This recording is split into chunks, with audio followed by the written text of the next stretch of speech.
овие парници, каде оди детето, кој треба да го добие, во каков систем живееме сега, кои се неговите недостатоци и исто така за измените кои во законите кои допрва треба да се случат. Со нас во студиото е господинот Наум Рибаровски, кој е од иницијативата за заедничко старателство по развод.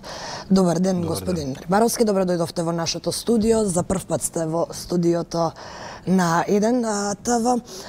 Дали може да ни кажете, бидејќи вие учествувате во подготовка на нов предлог закон, законски измени во Законот за семејство, во која насока се движат измените кои вие ги предлагате и на што конкретно целите? Па, она што сакаме да го смениме во Законот за семејство е да се престане со сегашната погубна пракса по развод детето да се доделува на чување и воспитување на само еден родител, а другиот родител да има минимални контакти. Практично оваа пракса која важи со децени се покажува како погубна за децата и сметаме дека се созрани условите во Македонија, особено земајќи во предвид големиот број на разводи, да се направи нешто и да им се помогне на овие деца да без разлика на тоа каков е законот, без разлика на тоа дали родителите може да се договорат меѓусебно или не, да им се помогне да и понатака и покрај тоа што родителите се развале, да ги имаат двата родитела на располагање, бидејќи е клучно за развојот на детето да двата родитела и понатаму бидат вклучени во неговото чување и воспитување. Како тоа е предвидено според законот, во која насока се тие измени конкретно и со кои примери, претпоставувам, бидејќи се поголем број на примери имате со кои што се докажува нужноста од овие измени, доколку може да ни посочите? Во прво време, кога го гледавме законот, сметавме дека е доволно да се сменат 2-3 члена, за да го оствариме тоа што сакаме да го оствариме. Меѓутоа, кога седнавме да го читаме законот член по член, испадна дека промените ќе бидат многу посеопфатни. Практично еден цел нов закон, дали можеме така да речеме? Не е цел нов закон, во тој дел.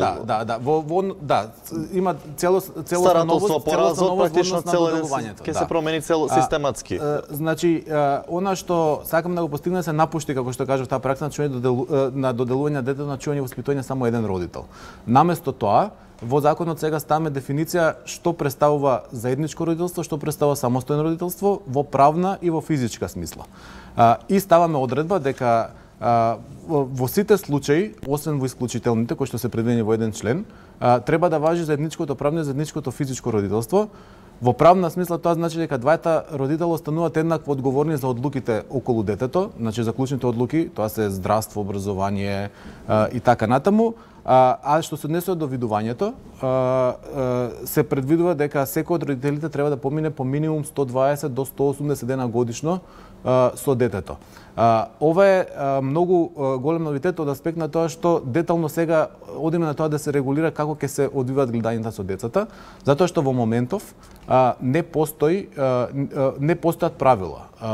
Центрите за социјална работа при одлучувањето се водат по својата пракса која што е стара 50-60 години и типично се сведува дека детето го зема едниот родител, најчесто мајката, а другиот родител, најчесто таткото, останува со видување од некои 5 до 6 дена месечно, ако родителите не се договорат поинаку. А тоа е редок случај кај нас? Тоа е редок случај кај нас, меѓу другото, затоа што е таков законот. Така, затоа што кога се двајца во конфликт, кога едниот знае дека е во предност, нема зашто да се договара со другиот. Но како овие предлози кои што вие ги предлагате не идуваат кај родителите, ако знаеме дека тие можеби не сакаат да се договорат и можеби им повеќе одговара еден ваков вакво решение? Вака сега. Не е битно по нас дали родителите сакаат или не сакаат да се договорат, треба да се гледа интересот на детето. Дали ако двајца не може да се договорат, тоа не значи дека се лоши родители и како што кажав и претходно, неможност да се договори, да се договарат родителите најчесто произлегува од сегашниот закон. Она што ние сакаме да го постигнеме е да нема заедничко родителство само ако се договорат родителите. Таква законска одредба постои во земјите во нашето окружување, тие се навидум чекор понапред од нас, меѓутоа ги имаат истите проблеми кај нас, како кај нас, затоа што родителите ретко можат да постигнат сами од себе договор. Само за доброволното договор. Да, практично на тие што може доброволно се договорат не им треба ни закон. Имаме ситуации тука во Македонија каде што родителите се договараат независно од законот. Работата е што ако не може да се договорат, како државата тука да постапи. До сега се постапува дискриминаторски кон едниот родител и кон децата. Она што ние сакаме да го смениме е да се изедначат практично правата и врските на родителите, како што во законот во сите претходни членови пишува дека родителското право подеднавно им припаѓа на двајцата родители, така да остане и по развод. Каде би живеело детето според она вие што го предлагате? Вие споменавте минимум денови годишно кај едниот и кај другиот родител, меѓутоа во однос на тоа ќе се реши во пракса? Да, вака во пракса децата кога ќе се разделат родителите има два дома, и кај едниот и кај другиот родител. Нормално мора да се определи една адреса каде што детето ќе се води, нели, за статистика, за во која школа, која градинка и така натаму. Но тоа нема да има врска со родителството. Тоа нема да има врска со начинот на кој што ќе се гледа детето. Она што ние го предлагаме, тука би сакал да нагласам уште една битна работа, значи освен предлог законски промени, ние одиме чекор понатаму, ќе предложиме и два правилника. Правилник за видување и правилник за алиментација. Во правилникот за видување предвидуваме дека освен во ситуација кога детето е премногу мало, значи до 3 годишна возраст, или ако имаме исклучителни ситуации кај што едниот родител или не може или не сака или не е подобен да остварува заедничко родителство, во сите други ситуации да се оди на доделување на детето, на гледање на детето 50-50, односно во еднакви временски интервали, како принцип кој што е научно докажан дека е најдобар за детето. Сега има исклучоци и од тој принцип, а да сепак има заедничко родителство. Например, кога двајцата живеат во различни градови, нели поради школските обврски на детето не може да се остварува тоа 50-50, во тој случај се оди на таа долна граница од околу 120 дена годишно, така што едниот родител например го гледа секој втор викенд како што е до сега, но деновите до 120 се надополнуваат за време на распустите и за празниците. Во контекст на дискриминаторскиот однос на законот и народниот правобранител бил заинтересиран токму од оваа тема и според податоците анализираниот период е од 2014 до 2016 година, а според податоците што ги добил народниот правобранител од судот, во тој период имало 2688 случаи за доверување на дете, од кои 1400 биле побарани од мајката, 1288 побарани од таткото. Меѓутоа, во најголем дел од исходот децата завршувале кај мајките, тоа се 2529 случаи, а детето отишло, односно судот го доверил кај таткото само во 503 од случаите. Што зборува оваа бројка? Какви се вашите коментари за... Видете, во прво време нас не етикетира како иницијатива на татковци, затоа што иницијативава се залага за изедначување на родителските права, кои што се сега по развод доминантно на страната на мајката. Така е, најчесто мајките ги добиваат децата на начинување и воспитување. Меѓутоа, наша иницијатива, како да кажем, нема полов предзнак, затоа што имаме и обратни ситуации каде што мајките нели се во ситуација да бидат секундарен родител и тоа исто така дискриминаторски не е добро за децата. Сакаме да ги елиминираме тие значи полови бариери, полови стереотипи, дека детето мора да оди кај едниот родител и дека тоа по правило подобриот родител е мајката. Тоа нема врска со реалноста, нема врска со здравиот разум и нема врска со интересите и правата пред се на децата. Затоа ова што го предлагаме ние, сметаме дека и е во склад прво со Конвенцијата за правата на децата и второ е во склад со современите како да кажем достигнување во семејно право. Практично ова е еднината на семејното право, ова што ние го предлагаме. И се во текст со светските така, и европските стандарди. Тоа е светски тренд, се повеќе држави го ведуваат заедничкото родителство. И потребите и интересот на детето пред се како главен интерес во сева ова. Дали се почитуваат, зборувам за актуелната состојба, каква е вашата перцепција? Дали се почитува желбата на детето? Дали во овие парници воопшто се прашува детето што сака, каков е неговиот став? Видете, или се потргнува од она мисла дека не е полнолетно лице па не може да донесе. Не, ги прашува децата над одредена возраст и сега и тоа во ситуација кога е покритична, например, кога родителите се расправат и така натаму. Меѓутоа, замислете вие кој стрес е за едно дете да го прашаш дали сакаш да бидеш со мајката или со таткото, како детето тоа да го реши. Ме разбирате?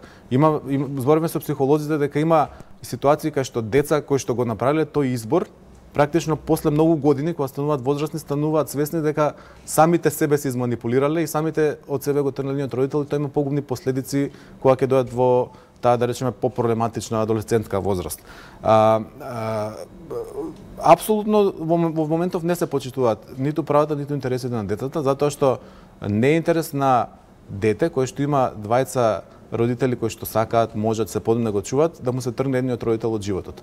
Особено во ситуации кога пред развод двајцата родители биле инволвирани, и особено во ситуација кога дури самите служби гледаат дека 20 родители понатаму можат и сакаат да се грижат за тоа дете, меѓутоа секогаш си ги перат рацете, а не извинете, таков е законот, мора детето да оди кај едниот родител, седнете, договорете се. Во тоа голема улога игра Центарот за социјални работи. Претпоставувам дека до сега вие сте имале барем некаква комуникација, ако не соработка со оваа институција. Како сте задоволни од начинот на кој тие се справуваат со вака сензитивни случаи, покрај тоа што нели нашиот закон нема широки можности, актуелното законско решение зборуваме? Видете, апсолутно не сме задоволни, затоа што всушност проблемите произлегуваат од решенијата за видување Центар за социјална работа. При тоа, она што нас најмногу не иритира е што Центарот во многу случаи што ги има во иницијативата, наместо да ги запазува интересите на децата, најчесто ги запазува интересите на примарниот родител и по секоја цена се труди да не ги промени своите првично донесени решенија. Сето тоа е така затоа што во принцип на центрите им е оставено да прават што сакаат. Нема правила на игра, туку има само нивна пракса која што може да се менува, може да не се менува според потреба.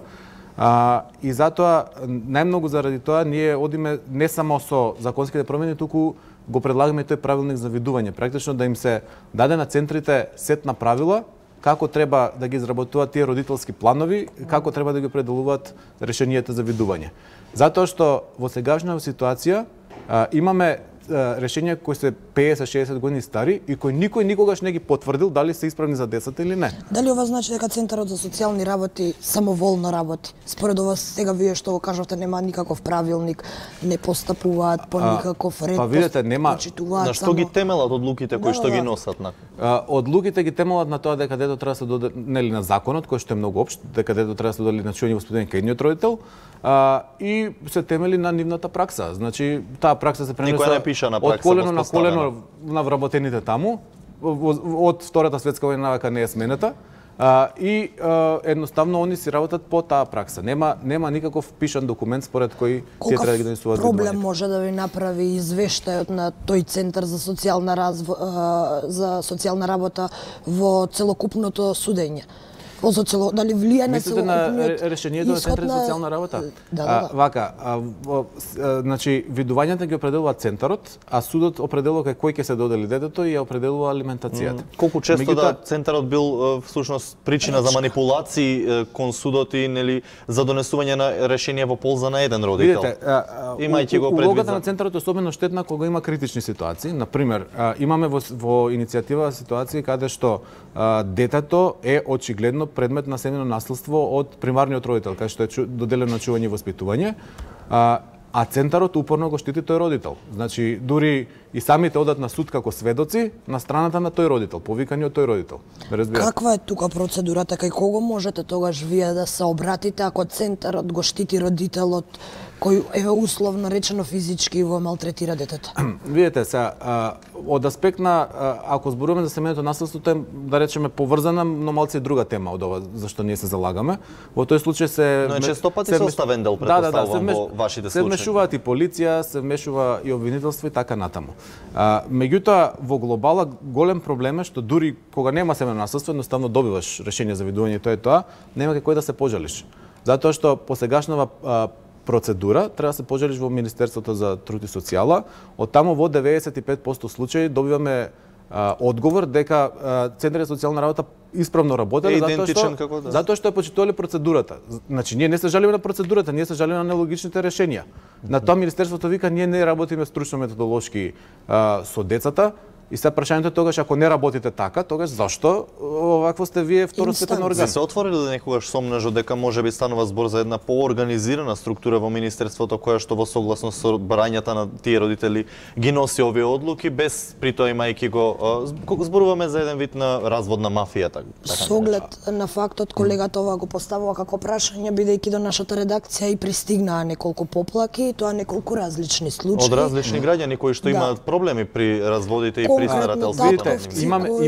Имаме индикации. Ни го кажа еве овој термин диворс мафија во која според нивните изјави нели она што ќе го напише Центарот за социјална работа тоа го пресудува судот, од тоа зависи целиот. Здраво за готово, практично нема друга институција која ќе пресуди. Какви се вашите искуства, дали вие сте слушнале за ова?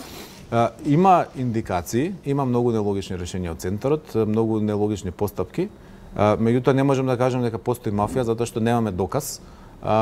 Ниту па од некој од нас лично, значи што сме во иницијативата биле побарени пари или некакви други други видови на бенефиции. Можно е да има таква работа, можно да се одвива, да речеме, подалеку од на јавноста, можно да се одвива преку посредници така натаму. Меѓутоа, како да кажам, тоа се до сега само индикации. Кога би имале ние цврст доказ за тоа, секако дека би го обелодениле веднаш. Во колку случаи вие како здружение сте имале простор да превенирате, да реагирате и да измените една ваква одлука, дури со актуелно законско решение, односно нели да донесете во полза на другиот родител кој што ја обжалува првичната одлука и слично? Видете, не сме во можност, како да кажам, до сега не сме во можност да нешто да кажам дека во многу ситуации ги имаме сменет одлуките, меѓутоа се трудиме на нашите, значи не сме здружени, али да речем нашите членови, на луѓето од нашата група, да помогнеме со совети како треба да се обратат, во кои институции треба да побараат поддршка и како да се борат против сегашниот систем.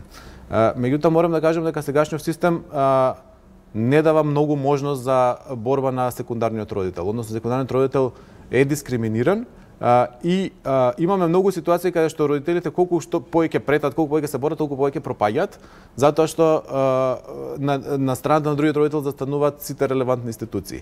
Така да време тоа да се смени со овие законски измени што ние ги предлагаме, не само што се изначуваат родителските права и обврски, туку како што гледаме во светот каде што постојат вакви законски одредби, многу од конфликтните разводи престануваат да бидат конфликтни. Детето веќе не е во центарот. Ме разбирате, детето веќе не е предмет околу кој што се расправаат родителите. Практично ги спојува родителите, ви може да кажеме. Кога двајца родители знаат дека остануваат еднакви родители по разводот, повеќе ќе немаме разводи заради тоа да се земе детето, ниту пак имаме расправи каде што или детето пак закани и уцени во тој контекст да се користи детето како од разводот.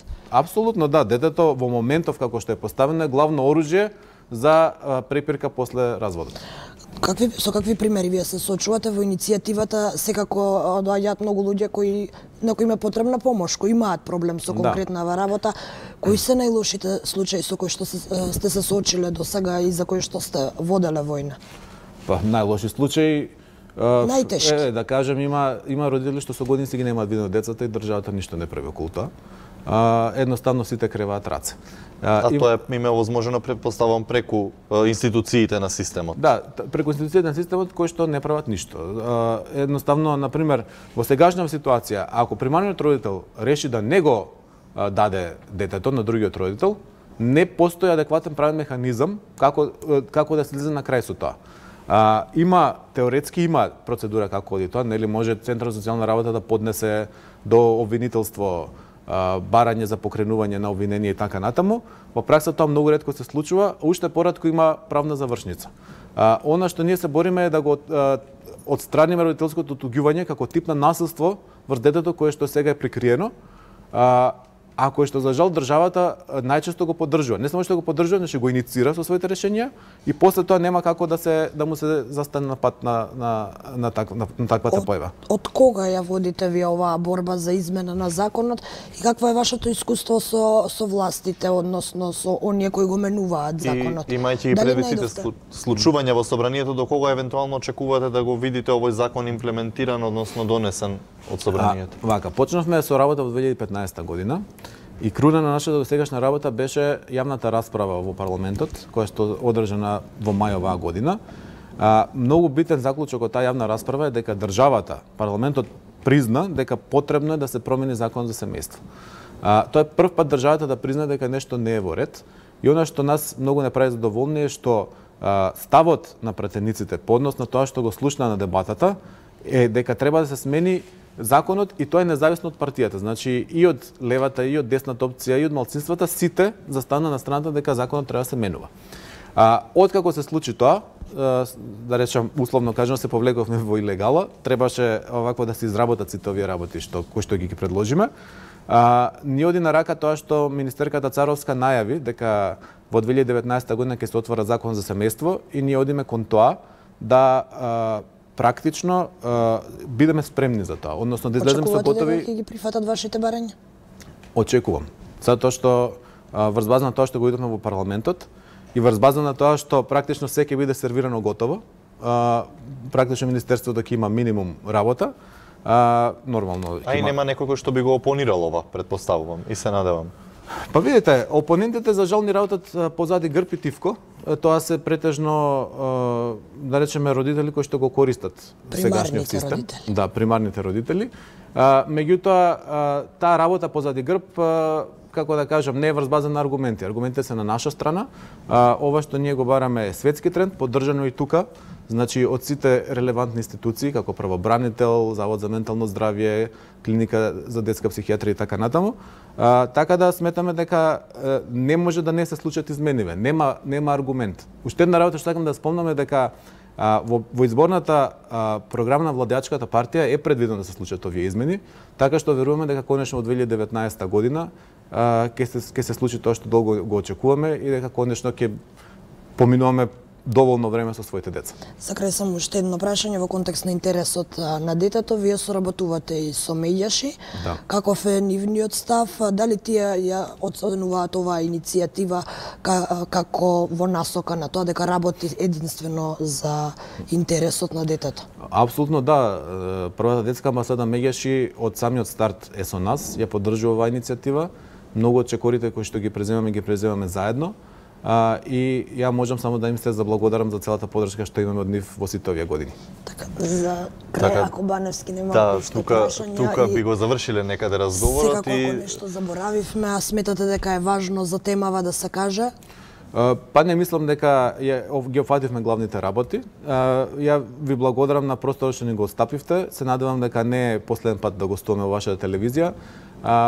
Би сакал да гостуваме, да речеме, да организираме некоја дебатна емисија, а исто така има и доста луѓе кои што се спремни да зборат за своите примери, да раскажат со какви потешкоти се соочуваат. Со што ќе ја докажат нужноста од измените. Така, ви благодарам за вашето гостување. Ние сме отворени за соработка и со вас и со вашите членови и оние кои што имаат и сакаат да ја споделат својата приказна.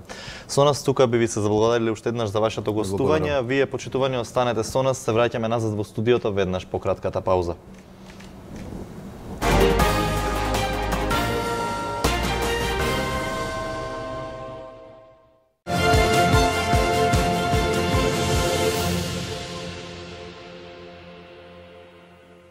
Не дека криеме нешто. Не. Председателот постапува со пошироко толкување на уставот, има апсолутно право за тоа. Да, точно така. И тама работа да нема. Секоја среда со мене Сашо Ордановски во печат на неделата заедно со моите гости да ставиме печат на настаните. Четврток, 21 часот. Мостови што поврзуваат, скали што треба да ги искачиме. Прашањата се и за вас и за мене. До каде стигнуваме? Од каде тргнуваме? Каде одиме? Во речиси 3 деценискиот македонски круг, најважната дилема е како да се излезе од неговото волшебство и да се најде вистинскиот правец на движење. Дали во судската војна меѓу АД Топлификација и ТЕТО, за која стои кипарска офшор фирма, најдебелиот крај ќе го извлечат над 2600 акционери. Како со помош на лажен стечај, бришење на долговите матни игри, изиграна одлуката на Врховниот суд за враќање на заемот на Топлификација од 30 милиони евра вложен во изградбата на термоелектраната. Ексклузивни гости на Гордана Дувњак во Правда и неправда. Првиот човек на Топлификација, Димитар Хаджи Мишев, и представникот на акционерите, Ивица Стојановски. Гледајте вечерва во 21 часот.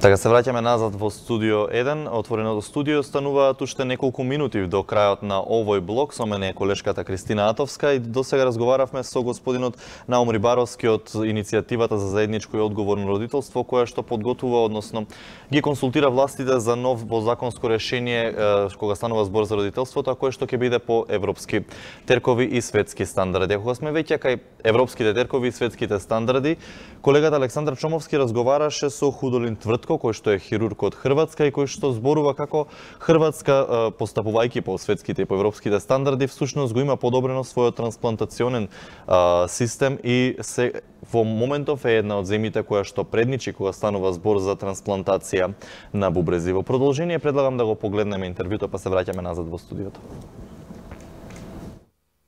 Во Хрватска 71 во Риека е направена првата трансплантација на ребро 2 години